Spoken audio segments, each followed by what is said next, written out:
तो वो ठीक है, वो सरकार बना के यहाँ डिप्टी सीएम बनना है, राज्यसभा नहीं जाना है, यहाँ डिप्टी सीएम बनना है, राज्यसभा नहीं जाना है, यहाँ डिप्टी सीएम बनना है, राज्यसभा नहीं जाना है, यहाँ डिप्टी सीएम बनना है। पनोरमा ग्रुप, जो सोचता है वो करता है। वीआईपी प्रमुख मुकेश सहनी ने बिहार विधानसभा चुनाव लड़ने से इनकार कर दिया है। गौरा बौराम सीट से नामांकन की अटकलों के बीच उन्होंने डिप्टी सीएम बनने की इच्छा जताई है। राजद के उम्मीदवार के पर्चा भरने के बाद स्थिति स्पष्ट हुई है। नमस्कार, आप देख रहे हैं न्यूज हाट, मैं हूं आपके साथ रितेश शर्मा। बिहार विधानसभा चुनाव में सीटों के बंटवारे को लेकर मचे घमासान के बीच वीआईपी चीफ मुकेश सहनी की नाराजगी की बातें सामने आई थी।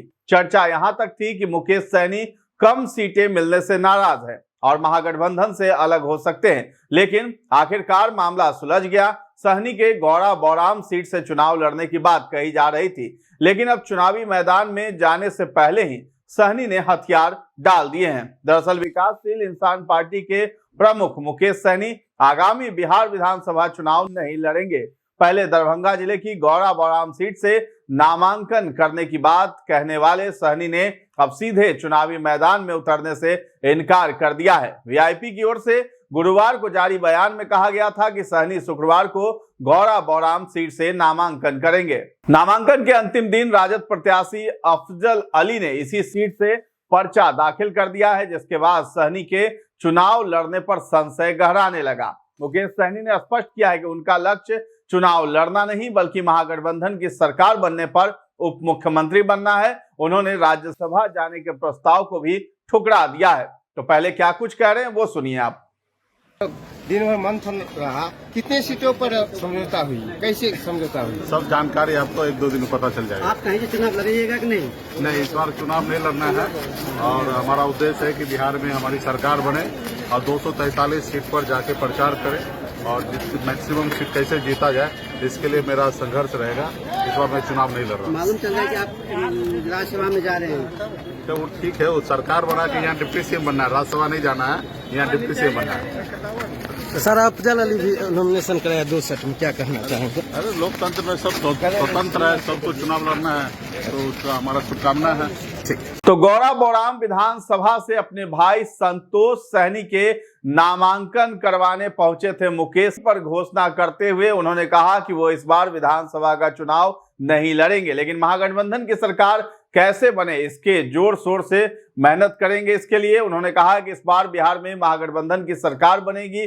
सीटों पर समझौता के संबंध में उन्होंने कहा कि सारी बातें 1 से 2 दिनों में स्पष्ट हो जाएगी। बता दें कि सीट बंटवारे को लेकर वीआईपी, राष्ट्रीय जनता दल और कांग्रेस के बीच सहमति जो है गुरुवार रात को ही बनी थी। इसके बाद गौरा बौराम सीट राजद के हिस्से में चली गई थी, जिससे वीआईपी प्रमुख को पीछे हटना पड़ा। हालांकि इस सीट से सहनी ने अपने भाई को संतोष सहनी को मैदान में उतार दिया है। तो वीआईपी के राष्ट्रीय प्रवक्ता देव ज्योति ने गुरुवार देर रात जारी बयान में कहा था कि महागठबंधन में वीआईपी की बात बन गई है। मुकेश सहनी गौरा बौराम और प्रदेश अध्यक्ष बाल गोविंद बिंद शुक्रवार को भभुआ सीट से नामांकन करेंगे। उन्होंने ये भी कहा था कि महागठबंधन में वीआईपी को 15 सीटें मिली है। कम सीट मिलने की भरपाई करने के लिए राजद से उन्हें 1 राज्यसभा और 2 विधान परिषद की सीटें देने का भरोसा दिया गया था। तो गौरा बौराम से नामांकन का ऐलान करने के बाद सहनी ने चुनाव लड़ने का जो फैसला टाल दिया है। आखिर क्यों उन्होंने ये फैसला जो है वापस ले लिया, इसकी वजह पार्टी की ओर से नहीं बताई गई है। हालांकि सहनी अपनी डिप्टी सीएम पद की मांग पर कायम है। महागठबंधन की सरकार बनने पर सहनी को डिप्टी सीएम बनना है तो विधान परिषद के रास्ते उन्हें सरकार में भी जाना होगा। वीआईपी के अनुसार राजद ने उन्हें 2 एमएलसी सीट देने का वादा किया है।